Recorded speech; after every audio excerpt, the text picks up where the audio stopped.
ने पहले भाग में ये कवर किया था कि मनोविज्ञान की उत्पत्ति कैसे हुई, कहाँ से हुई, मानसिक शक्तियाँ क्या होती है, वो सब हमने भाग फर्स्ट में वहाँ पे कवर कर लिया था। और हमने देखा था कि सर्वप्रथम अब देखो मनोविज्ञान की जब उत्पत्ति हुई तो यूनान से मानी गई और अरस्तु से की गई। तो अरस्तु ने मनोविज्ञान की उत्पत्ति की और उनने उत्पत्ति कहाँ से की, तो दर्शन शास्त्र से इसकी उत्पत्ति मानी जाती है। लेकिन इसके बाद क्या हुआ कि सर्वप्रथम इसका प्रयोग जो किया गया था मनोविज्ञान का, रुडोल्फ गाइकले ने किया 1590 के आसपास, ये भी हमने पढ़ा था। फिर आधुनिक मनोविज्ञान के जनक किसे माने जाते हैं, तो विलियम जेम्स को माना जाता है, क्योंकि विलियम जेम्स ने क्या किया था कि इस मनोविज्ञान को दर्शन शास्त्र से अलग करके एक स्वतंत्र विषय के रूप में इसको स्थापित किया था, ये हमने पढ़ा था। फिर मानसिक शक्तियों के बारे में जाना था। और आज हम भाग 2 के अंदर चल रहे हैं और भाग 2 के अंदर हमारे पास यहाँ पे रहने वाला है कि मनोविज्ञान का विकास क्रम क्या रहा। तो देखिए मनोविज्ञान का विकास क्रम कुछ ऐसा रहा कि उसके बाद मनोविज्ञान ही बदल गया। और आज हम जो मनोविज्ञान को पढ़ते हैं वो भी हम यहाँ पे कवर करने वाले हैं। तो सबसे पहले जो मनोविज्ञान का विकास क्रम रहा वो हम यहाँ पे कवर करने वाले हैं। तो आप इस वीडियो में बने रहे और इस वीडियो को पूरी अच्छी तरीके से जब देखोगे तो इन पीडीएफ के साथ आपको काफी अच्छा समझ में आने वाला है और ये नोट्स भी आपको प्रोवाइड हो जाएंगे। सबसे पहले देखिए मनोवैज्ञानिक की प्रारंभिक अवस्था जो थी, पहली अवस्था जो मानी जाती है, मनोवैज्ञानिक को क्या माना, आत्मा का विज्ञान। सबसे पहले क्या माना, आत्मा का विज्ञान। जब आत्मा का विज्ञान माना गया तो इसके कुछ प्रवर्तक निकल के आए। तो प्रवर्तक आपको याद रहे या नहीं रहे, अभी तक तो इतना पूछा नहीं है, लेकिन फिर भी यदि याद नहीं रहे तो एक शॉर्ट ट्रिक मैंने बनाई है एडिशनल एसपी के नाम से, एडीएसपी। ए का मतलब क्या होता है, डी का मतलब क्या होता है, एस का मतलब क्या होता है और पी का मतलब क्या होता है। तो वही प्रवर्तक को मैंने शॉर्ट फॉर्म में बनाया। अब बात करते हैं यहाँ पे सर्वप्रथम प्रवर्तक, देखिए यहाँ पे आत्मा का विज्ञान। तो आपको सबसे पहले क्या समझ में आया कि मनोवैज्ञानिक का विकास क्रम की बात करें, मनोविज्ञान की विकास क्रम की बात करें तो सबसे पहला जो क्रम रहा वो रहा आत्मा का विज्ञान। सबसे पहले मनोविज्ञान को क्या मानते थे, आत्मा का विज्ञान मानते थे। और उसके जो प्रवर्तक थे वो थे सुकरात, प्लेटो, अरस्तु और देकार्त थे। सुकरात, प्लेटो, अरस्तु और देकार्त थे, ये सभी इसके प्रवर्तक थे। तो ये मानते थे कि मनोविज्ञान जो है वो आत्मा का विज्ञान है, यही है। अब देखिए, अब यहाँ पे मैंने एडिशनल एसपी के नाम से भी बनाया, यदि आपको याद है तो ए फॉर अरस्तु, डी फॉर डेकार्त, एस फॉर सुकरात और पी फॉर प्लेटो। इस तरीके से भी आप याद कर सकते हो। फिर हम थोड़ा सा आगे बढ़ते हैं। तो क्या हुआ कि जब इसको आत्मा का विज्ञान माना गया तो आपको पता है अपने आसपास में भी कई ऐसे लोग होते हैं जो अपनी उपलब्धियों को देखकर जलने लगता है। तो इसी की तरह अपना एक दोस्त निकला और एक इंग्लैंड का एक वैज्ञानिक था जो वहां पहुंच गया, जिसका नाम था रॉस। क्या नाम था, रॉस। अरे रॉस ऐसे लिखना था, जिसका नाम था रॉस। अब रॉस यहाँ पहुंच गया और रॉस ने पूछा कि भाई ये बताओ कि आत्मा रहती कहाँ है, आत्मा होती कैसी है, आत्मा दिखती कैसी है। ये सब क्वेश्चन जब उनसे पूछे गए तो उनके पास इन सब का आंसर नहीं था। अब वो कंफ्यूजन में आ गए कि भाई यार आत्मा का विज्ञान तो होता है, चलो सही बात है, लेकिन रॉस जो वैज्ञानिक था कहाँ से था, इंग्लैंड से। उसने ये क्वेश्चन सुकरात से किया, सुकरात बताओ आत्मा क्या होती है। अब सुकरात भाई फंस गए। अब सुकरात गए यार ये आत्मा क्या होती है। अब इसका आंसर उनके पास स्पष्टीकरण रूप में नहीं था, प्लेटो के पास भी नहीं था कि आत्मा कैसी होती है भाई, अरस्तु को भी पूछा, देकार्त को भी पूछा। इन सभी के बाद जब इसका प्रॉपर आंसर नहीं निकल के आया तब क्या हुआ कि जब आपको पता है कि विज्ञान जो होती है, विज्ञान किस पे काम करती है, विज्ञान तथ्यों पे काम, विज्ञान क्रमबद्ध होती है, विज्ञान निश्चित होती है। तो ये सब यदि गुण नहीं पाए जाते तो वो विज्ञान नहीं है। और इस आधार पर उन्होंने क्या किया कि जब इस अवधारणा को मैं बताऊं तो ये अवधारणा 4वीं शताब्दी से स्टार्ट हुई थी और 16वीं शताब्दी को मानी जाती है, ठीक है। अब इस अवधारणा को 16वीं शताब्दी तक इसको क्या कर दिया, अमान्य कर दिया। अब क्यों कर दिया, तो वो मैंने आपको बताया कि तथ्य उपलब्ध नहीं होने के कारण इसको अमान्य कर दिया गया। क्योंकि ये सबसे पहला पॉइंट मैंने यहाँ पे बनाया कि 4वीं शताब्दी से 16वीं शताब्दी तक मनोविज्ञान को क्या माना जाता था, आत्मा का विज्ञान। क्या माना जाता था, आत्मा का विज्ञान। लेकिन कुछ आपको पता है कि जब रॉस इंग्लैंड से आया वैज्ञानिक, उसने जब कुछ ऐसे क्वेश्चन पूछे तो उनके पास स्पष्ट आंसर नहीं होने के कारण, तथ्यों उपलब्ध नहीं होने के कारण इसको क्या कर दिया गया, अमान्य किया गया। और मनोवैज्ञानिक को क्या माना गया उसके बाद मनोविज्ञान को माना गया मन या मस्तिष्क का विज्ञान, मन या मस्तिष्क का विज्ञान, जिसका एक प्रवर्तक बहुत ही फेमस है, आपको पता है पोम्पोनोती। पोम्पोनोजी जो था वो इटली का था, ये आपको याद रखना है। पोम्पोनोजी ने विज्ञान मनोविज्ञान को माना मन या मस्तिष्क का विज्ञान। ये पोम्पोनोजी एक वैज्ञानिक है जो इटली से है। अब इनके भी कुछ समर्थक निकल के आए। देखिए समर्थक ज्यादा जिसके जरूरी होंगे वो मैं आपको बताऊंगा, लेकिन इतने पूछते नहीं है। तो समर्थक निकल के आए जिसमें एक समर्थक था पेस्टालोजी। पेस्टालोजी ये पर्यटक विधि के जनक भी माने जाते हैं। ये क्या माने जाते हैं? पर्यटक विधि के जनक भी माने जाते हैं। ये थोड़ा सा याद रखना कि पर्यटक विधि के जनक को पेस्टालोजी को भी कहा जाता है, ठीक है। अब इसके समर्थक कुछ थे, जॉन लॉक था, थॉमस रीड था, ये क्या थे? इनके पर्यटक थे। अब मैंने आपको बताया कि आत्मा का विज्ञान मानने के बाद हमारे पास जब इसका खंडन किया गया तो उसके बाद निकल के आया मन या मस्तिष्क का विज्ञान, जिसके प्रवर्तक कौन थे? पोम्पोनोजी, जो इटली से थे। अब देखिए उसके बाद समर्थक निकल के आया पेस्टालोजी। पेस्टालोजी को पर्यटक विधि के जनक भी माना जाता है।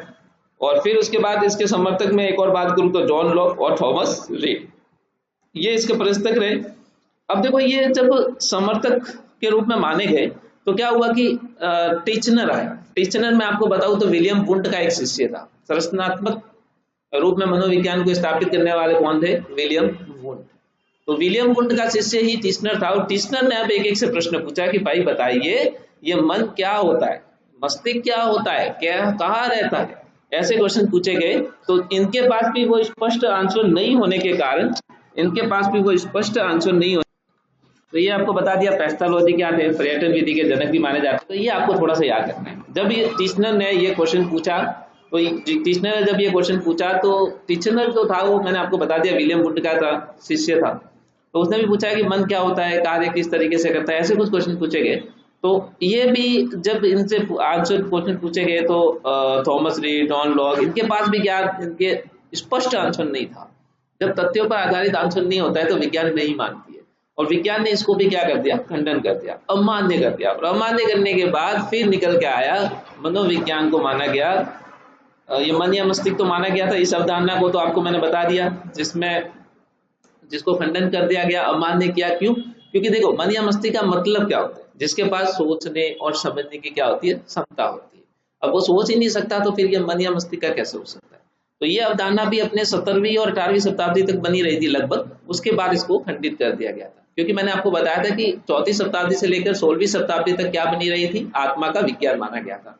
फिर क्या आया? फिर मन या मस्तिष्क का विज्ञान आया। पोम्पोनोजी से थे, इन्होंने दिया, ठीक है। अब जब इसको दिया तो इसके प्रवर्तक जो थे वो पेस्टालोजी थे, जिसको पर्यटन विधि के जनक भी माना जाता है, मैंने आपको बताया था। फिर जॉन लॉक, थॉमस रीड, इन लोगों को से भी क्वेश्चन पूछे गए। तब इनका स्पष्ट आंसर नहीं होने के कारण इन मन या मस्तिष्क को भी खंडन किया गया। क्योंकि मैंने आपको बताया मन या मस्तिष्क का मतलब होता है जिसके पास सोचने और समझने की क्षमता होती है। अब ये नहीं दे पाए स्पष्ट आंसर तो इसको भी खंडित कर दिया गया। अब नोट में कुछ पॉइंट बनाए मैंने आपको। इस पॉइंट में मैंने आपको बताया गया है कि जैसे देखिए 17वीं और 18वीं शताब्दी तक प्रचलित अवधारणा की बात करें तो कौन थी? मन या मस्तिष्क। अब देखो मन की क्रियाविधि स्पष्ट न होने के कारण, ये थोड़ा सा आप इस वर्ड पे मत जाना, थोड़ा सा इस तरीके से लिख दिया। स्पष्ट न होने के कारण जिन प्राणियों में क्या नहीं होता? विवेक, बुद्धि नहीं होती है, विवेक निहित नहीं होता, उनके अध्ययन की विद्या ना बताने के कारण उसको भी क्या कर दिया गया? अमान्य किया गया। क्या किया गया? अमान्य कर दिया गया। और अमान्य कर दिया गया तो आपको पता चला अब जो आने वाला है वो सबसे इंपॉर्टेंट होने वाला है। और इसके बाद जो चल रहा है वो अभी तक चल रहा है। तो अब जो आने वाला है ये बहुत फेमस रहा। विलियम वुड ने धूम मचा दी। विलियम वुड की बात करें तो भाई मनोविज्ञान में बहुत ज्यादा जिसका नाम आता है विलियम वुड। विलियम वुड ने कहा कि मनोविज्ञान क्या है? चेतना का विज्ञान। क्या है? चेतना का विज्ञान। ये इसके प्रवर्तक जो थे वो कौन थे? विलियम वुड थे। विलियम वुड ने कहा कि भाई ये चेतना का विज्ञान। और इसके समर्थन में कौन आए? टीचनर आ गए। भाई टीचनर जिसने क्वेश्चन पूछा था। फिर विलियम जेम्स भी आ गए, आधुनिक मनोविज्ञानी के जनक माने जाते हैं। और फिर कौन आ गया? वाइव्स, है ना। तो ये जब समर्थन इनसे जुड़े तो लगभग क्या हुआ कि इस शताब्दी को 19वीं शताब्दी के आसपास इसकी बात की गई थी। इस शताब्दी को मील के पत्थर के नाम से भी जाना जाता है। तो ये भी आपको एक क्वेश्चन बन के आ सकता है, तो इसको भी आप याद कर सकते हो। इंपॉर्टेंट पॉइंट मैंने आप लोगों के लिए बनाया कि आप लोगों के लिए क्या क्या निकल के आ सकता है। तो 19वीं शताब्दी में जब ये आया कि मनोविज्ञान को चेतना का विज्ञान माना गया तो इसके जो प्रवर्तक थे वो विलियम वुड थे। और समर्थन में हमारे पास टीचनर आया, विलियम जेम्स आया, वाइव्स आया। वाइव्स ने कहा कि 19वीं शताब्दी लगभग इसको क्या माना जाता है? मील का पत्थर भी माना जाता है। अब मैं आपको पीछे से ले चलता हूँ। जैसे सबसे पहले बताता हूँ कि देखिए जैसे 1870 में क्या हुआ कि 18वीं शताब्दी की बात करें, 1819 तक हुआ था। तो 18वीं शताब्दी में मनोविज्ञान को क्या कहा गया? चेतना का विज्ञान। फिर बात करते हैं 1869 में। 1869 में प्रथम प्रयोगशाला की स्थापना की थी, प्रथम प्रयोगशाला की स्थापना की थी। उसके बाद देखिए 1890 में क्या आई? प्रथम प्रमाणिक पुस्तक आई थी, प्रथम प्रमाणिक पुस्तक आई थी। तो इस तरीके से ये घटनाएं हुई। तो घटनाएं हुई तो इसलिए मैं आपको बताऊं तो 1870 से लेकर 1895 तक का जो सफर था उसको मनोविज्ञान की दुनिया में क्या कहा जाता है? स्वर्ण काल कहा जाता है। क्या कहा जाता है? स्वर्ण युग भी कहा जाता है। तो इस तरीके से आपको ये घटना मैंने यहाँ पे स्पष्ट रूप से लिख दी है, आप आराम से कवर कर सकते हो। फिर देखिए अब आगे चलते हैं, और इस काल को अपन वुंट काल भी कहते हैं। वुंट काल मतलब विलियम वुंट का काल भी कहते हैं। तो मैंने आपको बताया था कि 19वीं शताब्दी ने धूम मचा दी थी, लेकिन जिस तरीके से वो आपको पता है कि कोई व्यक्ति ऊपर चढ़ता है तो उसी गति से वापस नीचे भी गिरता है। तो इसके बाद यही हुआ, और यही कैसे हुआ तो वो मैं आपको बताता हूँ। इस युग में देखिए सर्वाधिक योगदान रहा विलियम वुड का रहा। बिल्कुल मैंने आपको बताया था कि इस युग में चेतना का विज्ञान जब कहा गया तो इस युग में 19वीं शताब्दी में विलियम वुड का योगदान बहुत रहा, सर्वाधिक रहा। लेकिन 1900 शताब्दी में एक आदमी आया, फ्राइड, जिसका नाम था सिगमंड फ्राइड। सिगमंड फ्राइड ने एक किताब भी लिखी थी, interpretation of dream, interpretation of dream. इसको मनोविश्लेषणवाद के नाम से भी जाना जाता है। अब इस बुक को है ना, इस बुक को याद रखना आपको, ये बुक किसने लिखी थी? सिगमंड फ्राइड ने लिखी थी, 19वीं शताब्दी के आसपास आया तब, और इसको मनोविश्लेषणवाद के नाम से भी जाना जाता है। अब देखो मनोविश्लेषणवाद में इन्होंने क्या किया कि मन के 3 भाग बताए, चेतन, अर्धचेतन और अचेतन। मैंने आपको बताया था conscious, subconscious, conscious mind, subconscious mind, ये आपने पढ़ा होगा इंग्लिश के अंदर। तो इनके बारे में आपने सुना होगा, तो बस यही हिंदी के अंदर बताया गया कि चेतन मन, अर्धचेतन मन और अचेतन मन। इन्होंने इस पुस्तक के अंदर मन के 3 भाग बताए, चेतन, अर्धचेतन और अचेतन। ये तीनों भाग किसने बताए? सिगमंड फ्राइड ने। कब आया ये? 19वीं शताब्दी में। कौन सी बुक लिखी इन्होंने? Interpretation of dream. इसको क्या कहा जाता है? मनोविश्लेषणवाद भी कहा जाता है।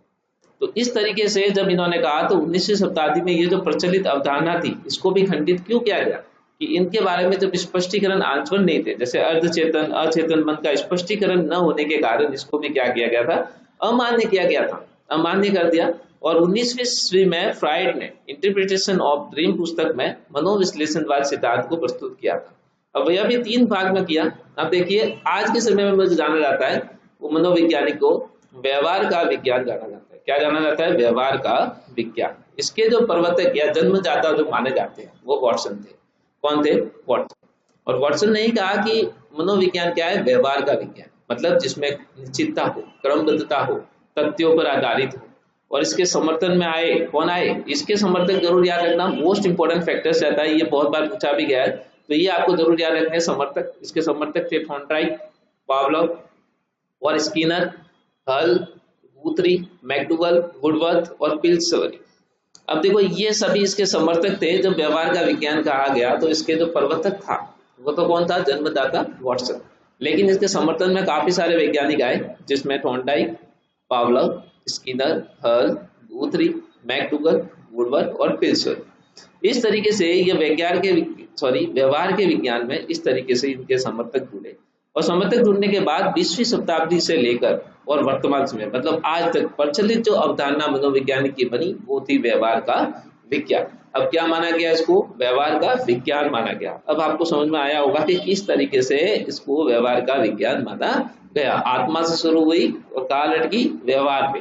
तो आइए चलिए मैं आपको प्रचलित इसके कुछ अच्छी लिखी हुई बातें भी आपको बताता हूँ कि देखिए व्यवहार तो मैंने आपको बता रखा है कि प्राणी की वातावरण के प्रति क्या होती है? उद्देश्यपूर्ण क्रिया होती है, उसी को व्यवहार कहा जाता है। मतलब जिसमें क्या हो? आपका एक उद्देश्य हो, जिसमें उद्देश्य प्राप्त करने की पूर्ति हो, वही क्या होता है? व्यवहार।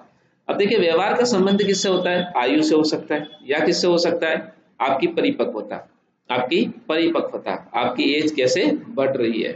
अब देखिए एक नोट लगा के मैंने आपको स्पेशल लाया आपके लिए कि वाटसन के अनुसार व्यवहार पर सर्वाधिक प्रभाव किसका पड़ता है? वातावरण का। वाटसन के अनुसार, वाटसन ने कहा कि भाई व्यवहार पर सर्वाधिक प्रभाव अपना किसका रहता है? वातावरण का रहता है। यह पाया भी जाना चाहिए, वातावरण बिल्कुल सही है। तो वाटसन ने व्यवहारवाद नामक एक पुस्तक की रचना भी की थी 1925 में। ये भी आपको एक बार नोट में लिख के याद रखना है कि वाटसन ने एक व्यवहारवाद नामक पुस्तक भी लिखी थी, जिसकी रचना की थी इन्होंने 1925 के आसपास। तो ये कभी पूछ सकते हैं कि व्यवहारवाद नामक पुस्तक किसने लिखी, तो वॉटसन ने लिखी, तो ये आपको याद रहेगी। इंटरप्रिटेशन ऑफ ड्रीम किसने लिखी, तो ये भी आपको पता है वॉटसन ने लिखी, जिसको विश्लेषणवाद नाम के से भी जाना जाता था। अब देखो एक प्रचलित कथन है जो पिछली बार सेकंड ग्रेड में पूछा गया था, जैसे मुझे कोई बालक दे दो और बताओ क्या बनाऊं, मतलब मुझे कोई बालक दे दो, उसको क्या बनाना है, डाकू, चोर या जैसा भी बनाना है, कैसे बनेगा, व्यवहार में वातावरण देख के। वातावरण जैसे परिवर्तित होगा, वातावरण जैसे जैसे चेंज होगा, है ना, वैसे वैसे परिस्थिति बदलेगी, और बच्चे का वातावरण किस तरीके से इसको बनाना है, इसका मानसिक संतुलन कैसे रखना है, इसको कैसे तैयार करना है, वो सब कर दो। तो यही एक कथन बताया गया था वॉटसन ने, और वॉटसन ने कहा था कि मुझे कोई बालक दे दो और बताओ उसको क्या बनाओ, डॉक्टर, चोर, डाकू, टीचर या कुछ भी। इस तरीके से जैसा उनके लिए वातावरण रहेगा वैसा वातावरण ये तैयार कर देगा, वही क्या है, व्यवहार। अब एक कथन और बात करते हैं, वुडवर्ड ने लिखा था, ये बहुत ही इंपॉर्टेंट कथन रहा था वुडवर्ड के अनुसार। वुडवर्ड ने कहा था कि मनोविज्ञान में सर्वप्रथम आत्मा का त्याग किया, फिर मनोविज्ञान में सर्वप्रथम किसका त्याग किया, आत्मा का त्याग किया, फिर मन या मस्तिष्क को छोड़ा, फिर चेतना कोई और अंत में वह व्यवहार को अपनाए हुए है। ये बहुत इंपॉर्टेंट था और इस कथन की बहुत बार बात भी की गई है, हमारे हर चैप्टर के अंदर काफी पूछा भी गया इसको। तो ये आपको याद रखना है कि इस कथन को किसके द्वारा जारी किया गया, वुडवर्ड के द्वारा। वुडवर्ड ने कहा कि मनोविज्ञान में सर्वप्रथम आत्मा का क्या किया, त्याग किया, फिर मन या मस्तिष्क को छोड़ दिया, फिर चेतना को खो दिया, और अंत में क्या अपनाए हुए है, व्यवहार। तो उम्मीद है दोस्तों ये सेकंड पार्ट बहुत अच्छी तरीके से आपको समझ में आ गया होगा। Thank you so much for watching guys.